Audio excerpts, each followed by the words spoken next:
Hello, and welcome to Thriving with Chronic Pain, session 4. So today we have a variety of different things we're planning on doing. We're going to start with the Moving Easy program. We're going to talk about pacing and planning, and then evaluating treatments, do some decision making, and then action planning, of course, and then talk about next week's agenda. So welcome. Okay, so if somebody joins us, we will do the action plan review and problem solving. So first, let's get into the intro to the Moving Easy program. So in your book, you will have the example exercises on page, it's on chapter 8, page 128, and we'll be following that today. And then there is a CD at, where is it? It's in the beginning of your book. Right into the after the front page, and that CD, you can pop that in, and then there will be a lady that just talks you through the exercises and kind of helps you pace through it. In the past, we've always noticed that people will say, she's talking way too fast the first time we do it, but then the next time we do it, they're like, oh, that wasn't fast at all. So just allow yourself to just listen and take in what you can and do what you can. And so we'll get a little bit into kind of the tips in a few moments. So last week we talked about the importance of keeping active and exercising, even if you suffer from chronic pain. It's very important. The movements in the Moving Easy program definitely benefit your overall health. It will help you increase your flexibility, improve your muscle strength, improve your endurance. So all of those good things that we need. And then it will also help break the symptom cycle by impacting every symptom, including pain. And that's part of our toolbox that we've been talking about, that physical activity. And then when I mentioned that it can, the Moving Easy program can break the cycle anywhere on the chronic pain symptom cycle. And so our ultimate goal with this cycle is to break it at any different places. So, and that's the ultimate goal. So what is the Moving Easy program? Well, it's a gentle flexibility program, and it can be used as a warm-up or a cool down, or all by itself as a workout in itself. And it's designed to improve your flexibility safely by gently loosening muscles and joints and increasing your circulation. And it incorporates whole body, is gentle, and it's not meant to be strenuous. And so there's a sequence of 26 movements. It combines flexibility, strength training, and better breathing to reduce the stress and tension, and really to help calm our nervous system. Because remember, we talked about this before, where chronic pain is when your acute pain issue has been solved. And so there's really no reason for you to have pain anymore besides your nervous system being overactive. And so your brain is telling your body that there's pain somewhere and there isn't. So our ultimate goal with everything over these last 4 weeks has been to really talk about how can we calm our nervous system. And the Moving Easy program is one of those ways. And that can help you to reduce the stress and tension in that nervous system. So some of the tips that as we go through this in the next few weeks, we really want to follow these tips. They're very important. So we want to prepare for the Moving Easy program. So we want to focus our mind on the present. So really bring thoughts to here and now. Very important. This is the only moment that we have. So it's important to bring those thoughts here. And then we want to become aware of your posture. Posture is head upright, shoulders are balanced, spine is comfortably aligned as you can, and then feet are flat on the floor. Monitor your breathing. So you want to really kind of get in some full deep breaths, slow and deepening your breath as you can. And then the movements are very, very simple, really definitely going at your own pace. So paying attention to your own body as it moves, very important. Move slowly, don't jerk or bounce, and then relax as you move, keeping those shoulders soft, and then keep breathing as you move. So the ultimate goal is not to hold your breath. Sometimes that's easy to do when we kind of feel a pain. We want to kind of breathe, breathe through that, and then never force beyond what's comfortable for you. And so there are, of course, with any exercise program, there are some precautions. And for the Moving Easy program, here they are. So everyone has their own range of movement. I'm sorry, I have the word there spelt wrong. And so while long-term goal is to move to the full range of motion, if you can, never strain or force beyond what is comfortable. That is the most important thing as it relates to anything that you do.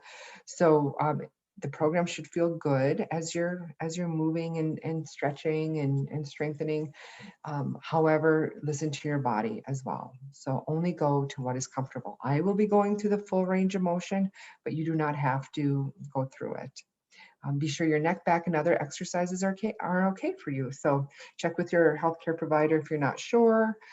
So if you have neck problems or you have head, back, hip, or knee surgery, or even neck surgery, some moves may need to be modified. And if there are moves that you should not do not do them, of course. Of course, and that's okay.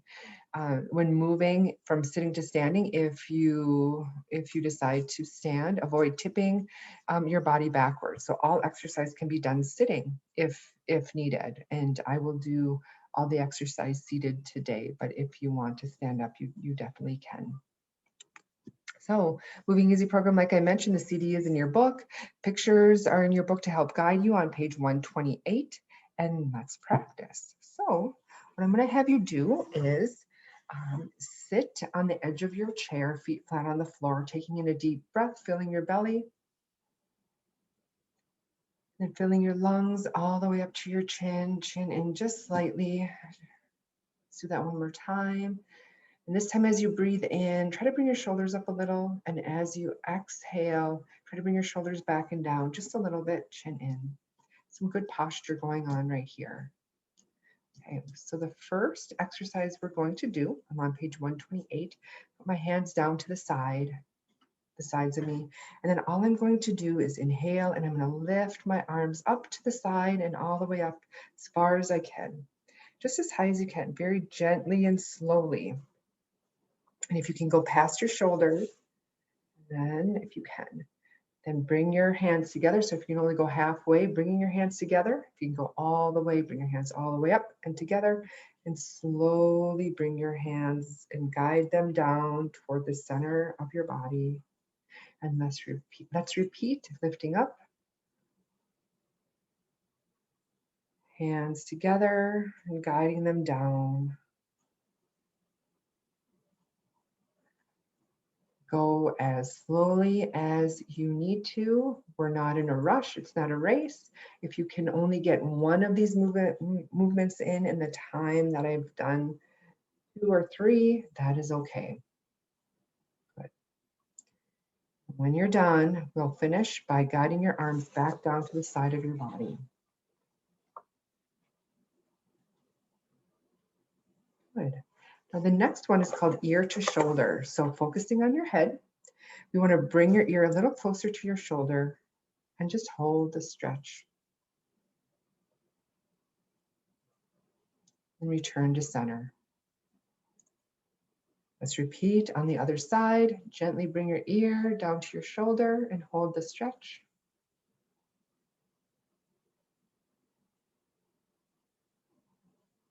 And return to center. And when I say return to center, from now on, it will mean kind of back to the starting position. Let's do that again, ear to shoulder. Hold the stretch. Remember to keep breathing.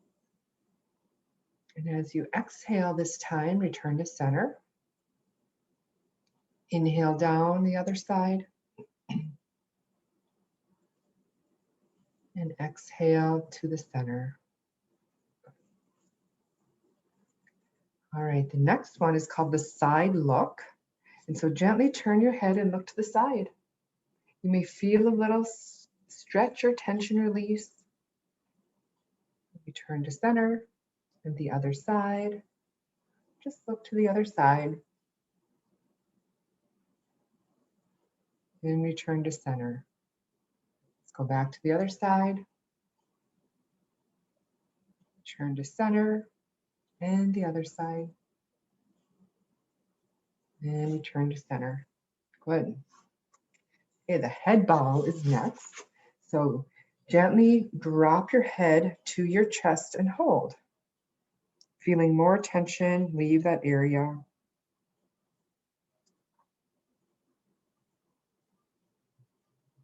And return to center.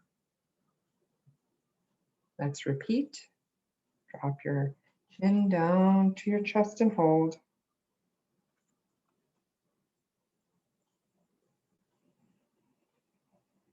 And return to center.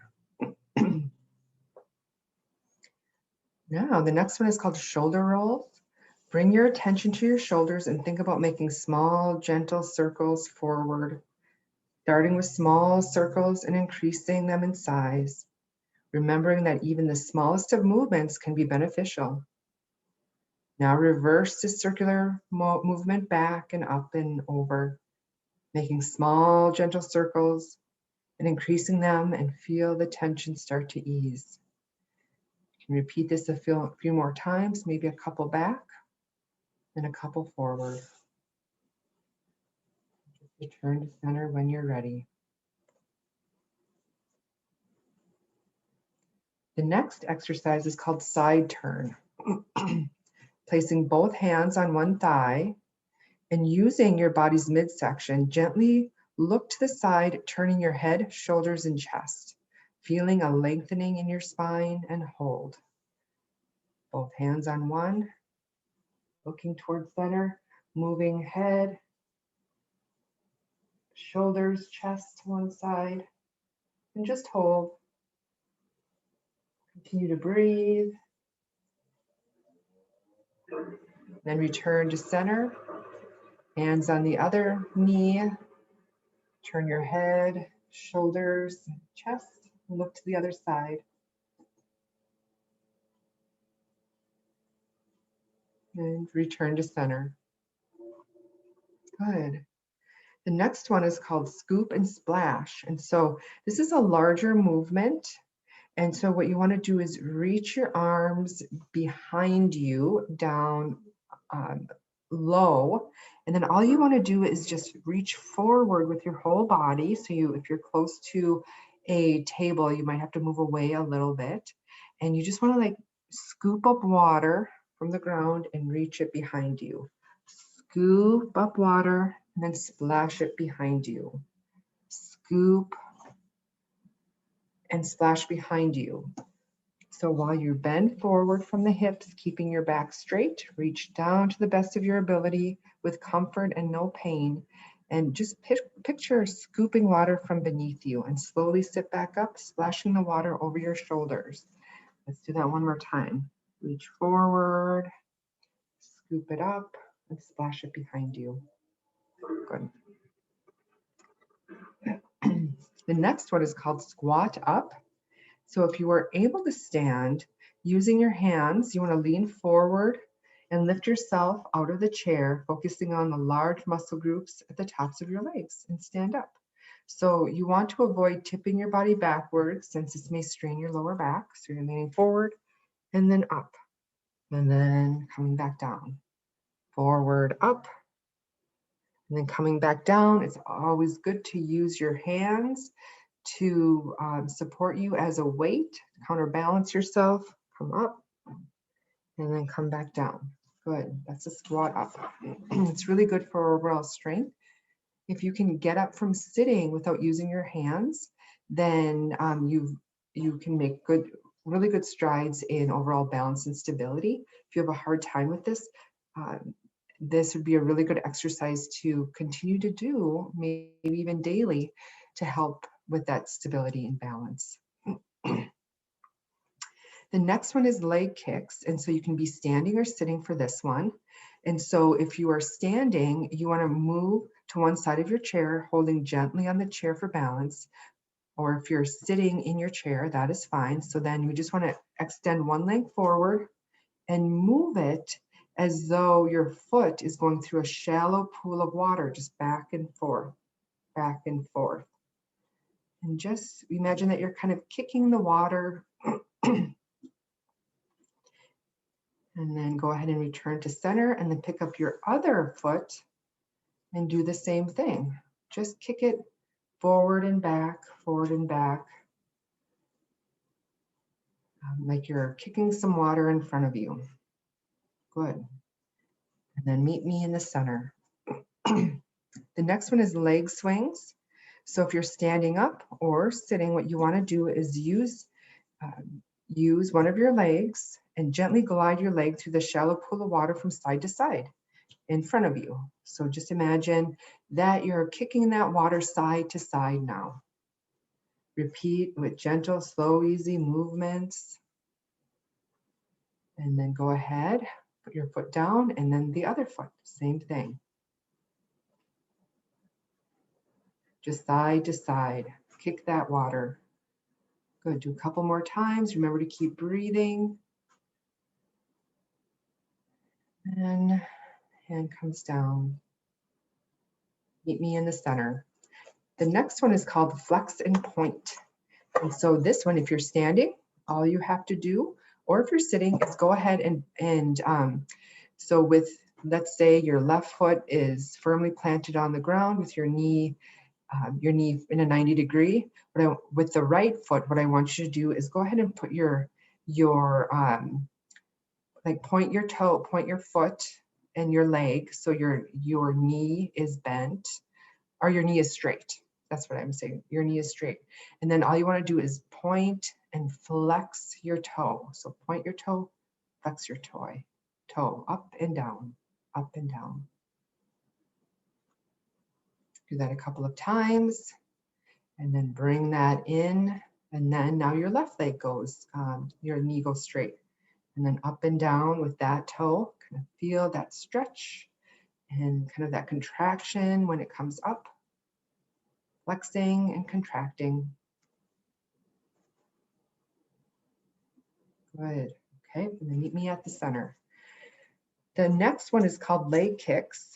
And so with this one, what you want to do is, if you're standing up, you still want to hold your chair, and all you're doing is extending your whole leg with straight knee, kind of like you're kicking that water.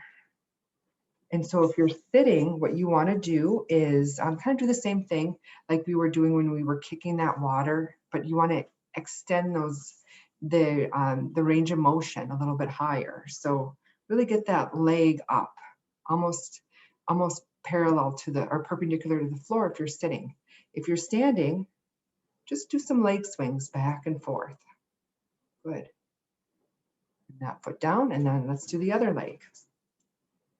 Just swinging them, kicking that shallow pool of water, making sure the leg comes up. You can really feel that stretch and strengthening. Put a couple more, and then go ahead and put your foot down. The next one is leg swings. And so just like we did earlier with that shallow pool of water where you went back and forth or sideways to sideways, this is the same thing. So if you're standing, you just want to go a little bit further and a little higher with that leg and go ahead and just swing like a pendulum. If you're sitting, you just want to use a little bit more range of motion and go a little bit farther to do the leg swings. My right foot first, doesn't matter which leg you started with, and then I'm going to switch to my left leg. Back and forth, back and forth. The way the CD does it, and let's do one more and then come back down. Meet me in the center. The CD will do one side, all of those exercises first, and then we'll switch sides and then do all the other side all together. So that's a little bit different than what I'm doing. The next thing I want you to do is go ahead and sit back a little bit on your chair, and we're just going to bring your knee to your chest. So place both hands under your one knee and gently bring your knee up toward your chest while keeping a really good posture.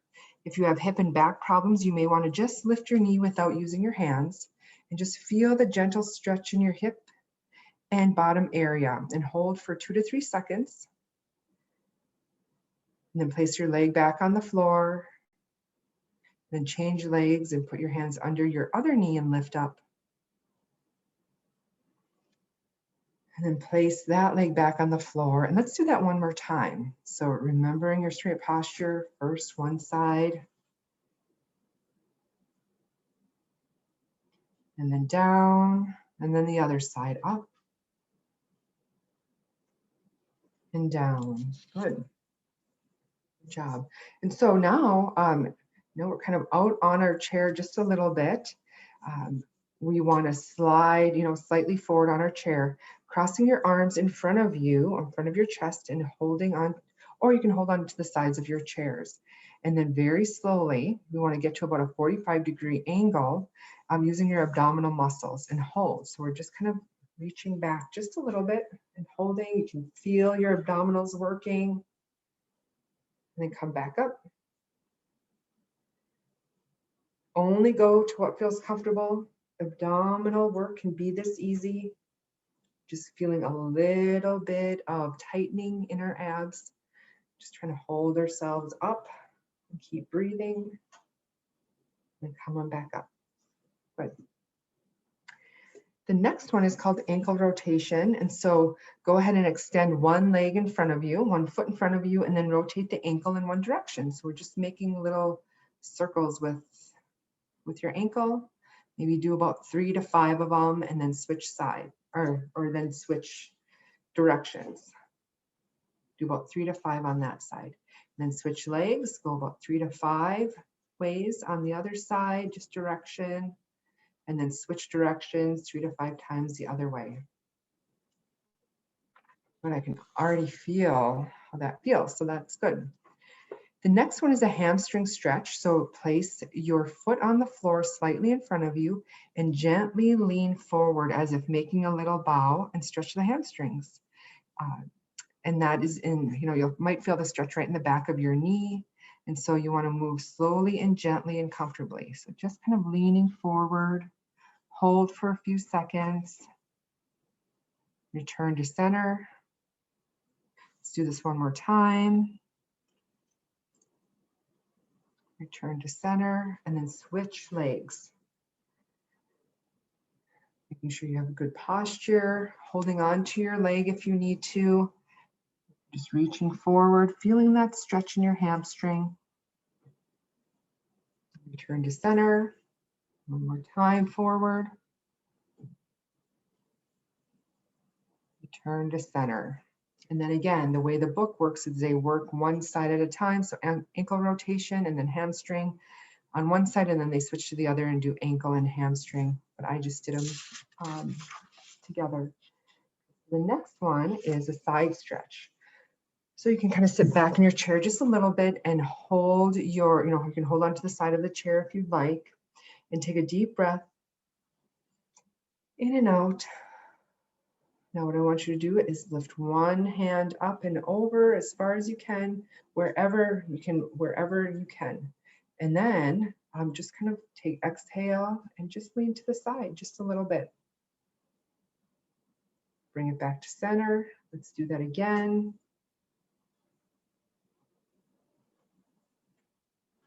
Bring it to center. One more time. Center and slowly bring that down. Other side, deep breath in. Side stretch to the side. Turn to center. Going at your own pace. I'm going to do 3 of them, but if it feels good to just do 1 and hold, that's okay. Remember to just, if you need to just hold on and then to be able to feel that stretch. If it hurts to put your arm up, don't put your arm up. Just slowly see how far you can go to the side, and that's okay. The next one is called bicep curls and wrist flexion. So bring your arms in front of you like this. And so you want to have a bend in your arms at the elbows. And then moving your arms toward your shoulders, make a gentle fist. Curling your fist, extend your arms back out and hold this position. This, and then forward. So we're getting some bicep curls and wrist flexion in there. Feel the stretch to your forearms, the back of your hands as you do the bicep curl, and then your four hands when you do the wrist flexion. So I can already feel this, like I'm already getting kind of sweaty, and it's really warming up my body, increasing my circulation. Good, let's do one more. Reach forward and come back. Good, shake it out a little bit. Wrist rotation, so arms coming out in front of you again, and kind of down by your chest height. And all you're going to be doing is some wrist rotations, bringing them one way and then circling them the other way. And then the other way, one more time, and the other way. Good. Good, and hands down, just kind of shake it out a little bit. The next one is called the wingspan stretch. So lifting your arms out to the side of your body as if they're wings. Gently move them back. So I'm lifting them up to the side, moving them back like they're wings. So kind of toward the back, kind of getting some stretch right into the chest. Holding the stretch for a few seconds, keeping your shoulders soft and relaxed. Bring your arms in front of you and then repeat one more time, bringing them back and bringing them forward. Good. And meet me at the center. The last one is just the first one that we started. So raising it up. Take a deep breath in to relax. And exhale. On this inhale, lift it up, raise your arms, meeting your hands in the middle when you're ready, and then slowly bring your hands down the center of your body. And then we'll do that one more time. One more deep breath in, then exhale as you come down. Good. Good, and then you're done. So exercising can be that easy, but maybe not so easy. So it depends on how you're feeling. So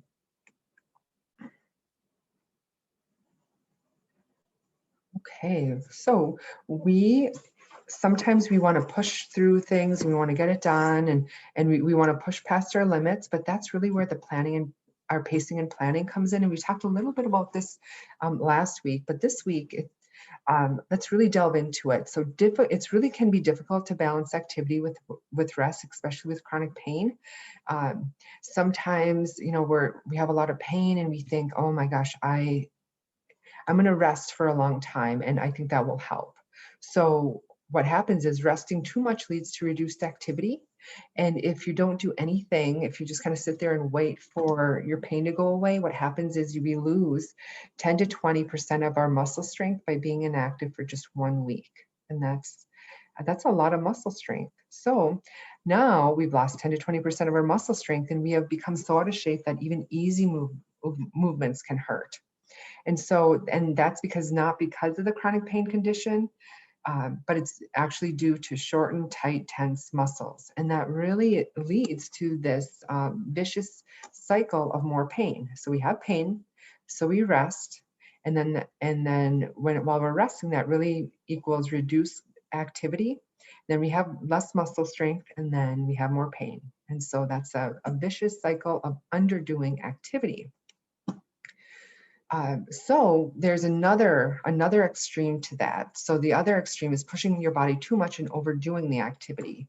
So that's not good either. So we push ourselves until the work is done. We ignore the pain. So that may have happened to you just now when we were doing the Moving Easy program. So you don't want to overdo it, and you don't want to go too far. You want to listen to your body and only go to the point where it feels like you're getting a good stretch. And if it feels like, oh, I can't do this one at all, then you don't. There's a lot of benefit to just thinking about it. Just imagining yourself doing it can be very, very powerful for their body. And so we either push ourselves until the work is done, we stay at one activity for too long without resting, and then that can lead us to more pain. So that can really help us accomplish our goal, but we collapse at the end of the day and have to take more time than we really needed to recover.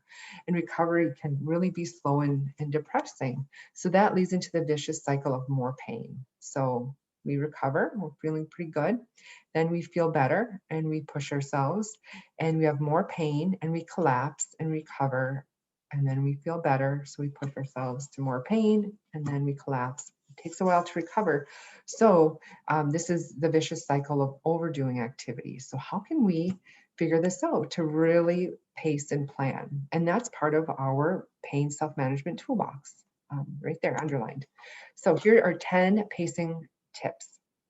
So the first one is to get a piece of paper, and there's actually a a guide and empty paper in your book to be, or actually kind of a journal entry to be able to do this.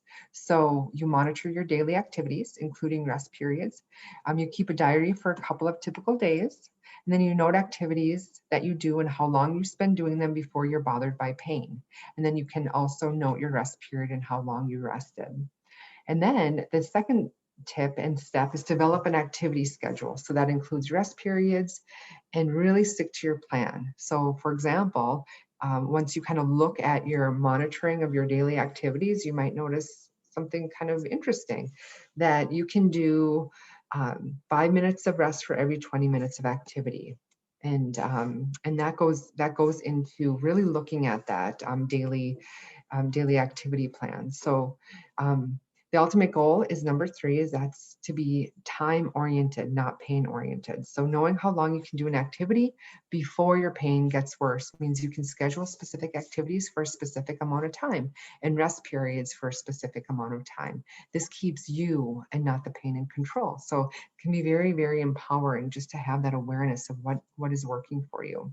And then we want to rest before your pain starts to worsen. So often we want to complete activities and push through the pain. But we know that will just make it harder on you, and you'll have to have more time to recover. And we don't want to do that. We want to definitely start kind of thinking about pacing ourselves. So you want to keep to your schedule, stop and take a rest. You know you'll be able to do more if you do that. The fifth thing is a change might be as good as rest. So if you're in a situation where you can't rest and take a break, then maybe there's another activity you can do, or you change position, stretch a little bit, and then get right back into it. So even if you're working full time and you can't take a break, or you can't rest, then think about changing positions or stretch a little bit and go use the restroom if you can, that type of thing, to just get a change in your body position. Use a timer. Always a good idea, and that is to signal rest breaks. Then you don't have to worry about remembering them. So you're still feeling pretty good, and the alarm goes off, and sometimes you might want to say, oh, I feel so good, I'm going to keep going, but you know better. Okay, I'm going to take a 2-minute break here, 5-minute break, or whatever that is. And then break down the activity into smaller, more manageable parts is number 7. And take a rest day in between part of the activity, or schedule parts on different days. Number 8 is avoid rushing, slow down and plan ahead. So rushing can really increase your stress. And we know that when we're more stressed, then our nervous system becomes more sensitive. So we want to limit stress and really manage our stress well. And so planning can really save your energy and reduce frustration. And the 9th thing is don't overschedule activities. So work on developing realistic expectation of yourself is so very important.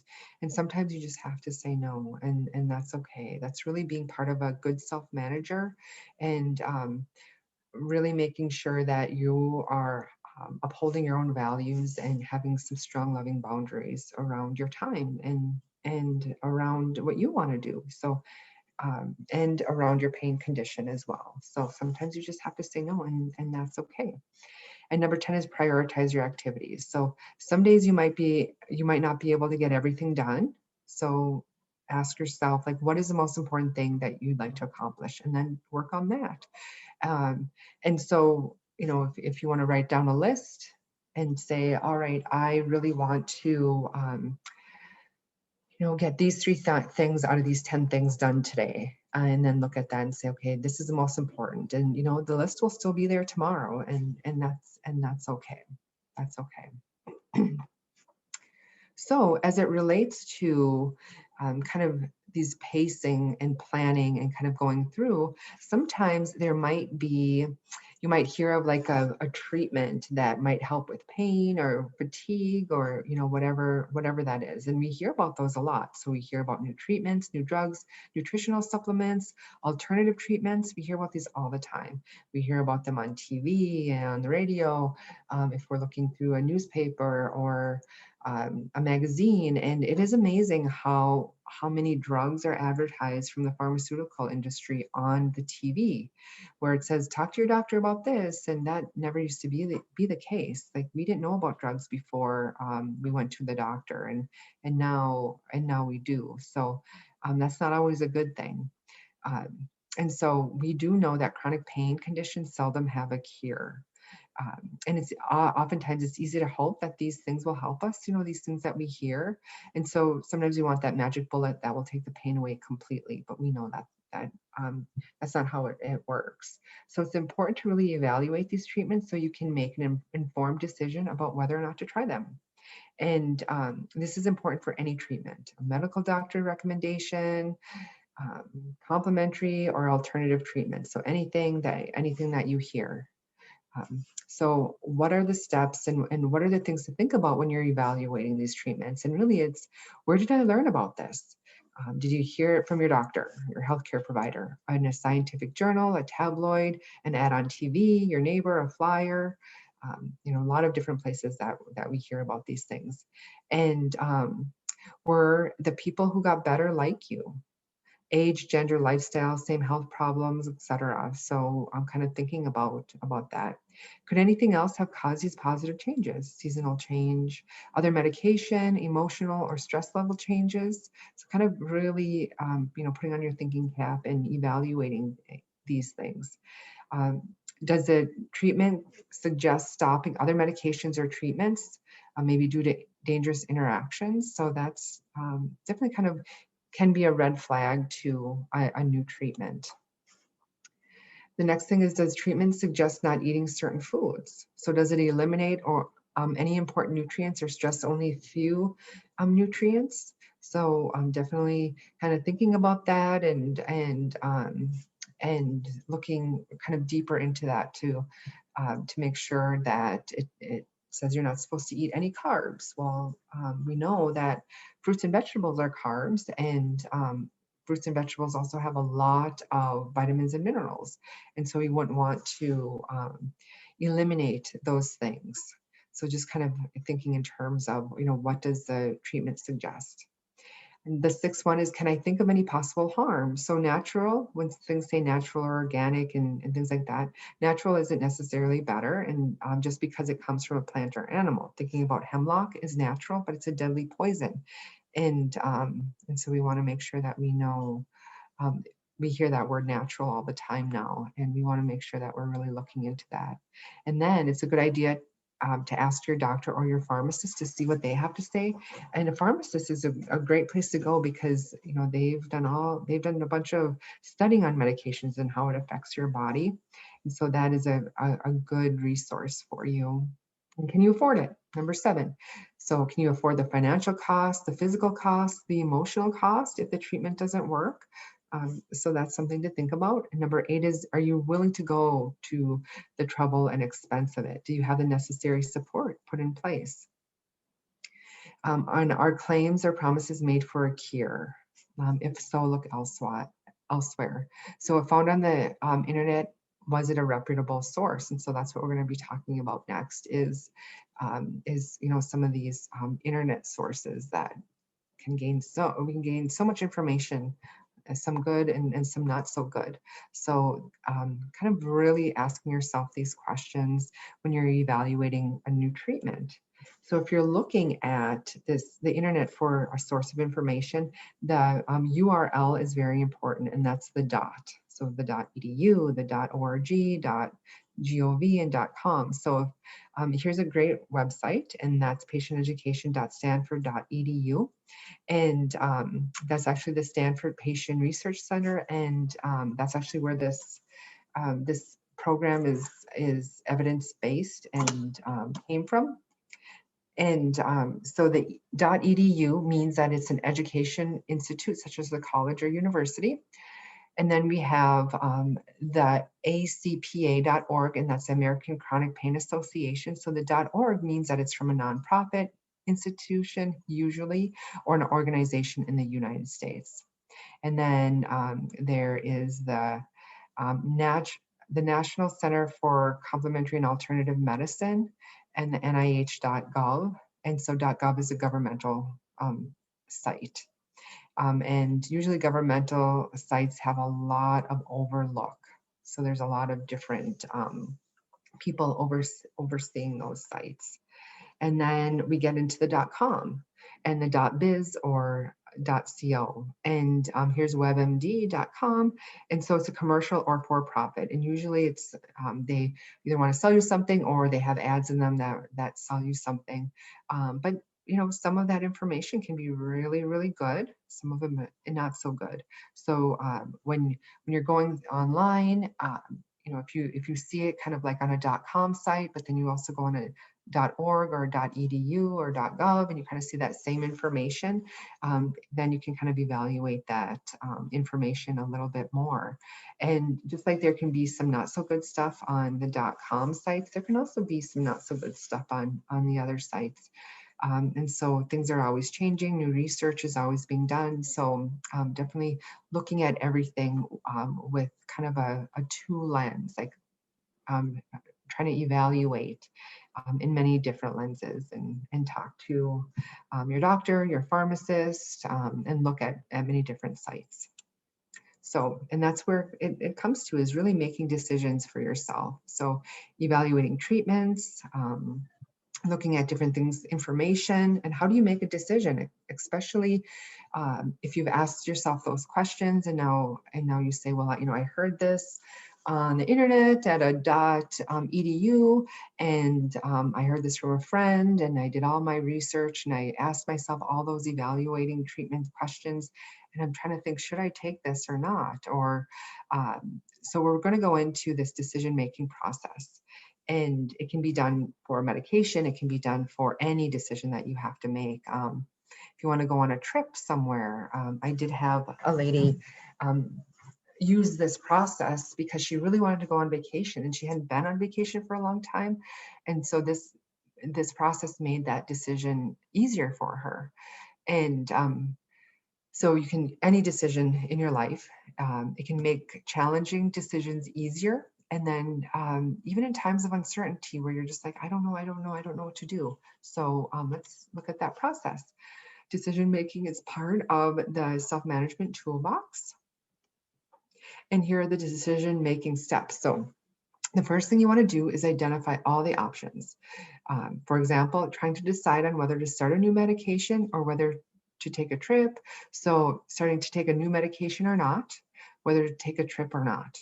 And so let's go with starting a new medication or not. So write down all the pros and cons for each option. So and we'll go through that. So list as many reasons for and against each option as you can. And don't forget the emotional reasons, such as fear of side effects or fear of change in schedule. And then give the score to each statement, from 1 being not important to 5 being very important to you. So it's for you, not anybody else. And then add each column and really compare the results to find the higher score. And then ask yourself if this meets the gut test. So does taking the new treatment or going on a trip feel right to you? If so, you probably have the right decision. And if not, the gut test should really win over the numbers. So it's kind of an interesting thing. So let's take a look at this. I know that was kind of confusing, but so let's look at this. Should I start this new treatment? So let's say it's a new medication that you heard from your neighbor and it's amazing, and you looked online and And so you have that medication, and you're thinking about purchasing it. And so let's put down the pros and cons. So the pros are, it might make me feel better. It could help other symptoms. I might be able to do more. And then the cons are, there may be side effects that I don't like. It's yet another thing that I have to remember to do to take it. It costs so much, I may not be able to afford it, and it may not work. So then you want to score each area. So 1 being not very important, 5 being very important to you. So so here they're all scored. It might make me feel better. Yeah, I want to feel better. So that's a 5. It could help other symptoms. That would be cool. That's a 4. I might be able to do more. I definitely want to do more. So yeah, it's a 5. And then on the other, for the cons, there may be side effects that I don't like. Well, I do take some medications that already cause some side effects. That's kind of in the middle. It's yet another thing that I have to remember. Well, that's not really a big deal. I'll remember it. And then it costs so much, I may not be able to afford it. Yeah, well, that's kind of in the middle too. It may not work. Well, yeah, well, I want it to work. So that's really important to me that it actually does work. So I'm gonna score that one higher. And then I add those up. So it looks like the pros won. So 14 to 11. So the pros total is greater than the cons. And so the decision result is to start that new treatment. And then, so you have that. So you sit with that for a moment and then you say, does this meet the gut test? And so you kind of like have that realization, like, oh, actually, I really don't want to take it. Or actually, I'm excited that it came out on top. And so there you have your answer. If it doesn't meet your gut test, follow your gut. So that's how these decisions kind of work. You kind of know already what you want to do, but kind of listing out these pros and cons is so very helpful, because there's things that you may have not have even thought about, and so it's just a good way to go about it. So for homework for next week, we have an action plan.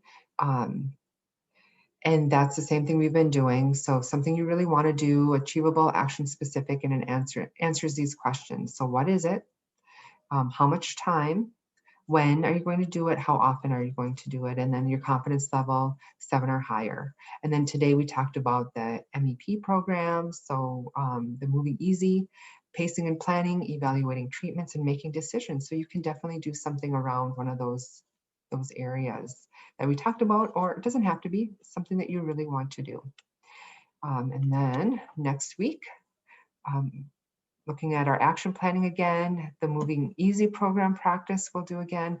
We'll talk about medications for chronic pain, dealing with depression, talk about positive thinking, and then stress and guided imagery relaxation. And then we'll do another action plan. So we will see you next week.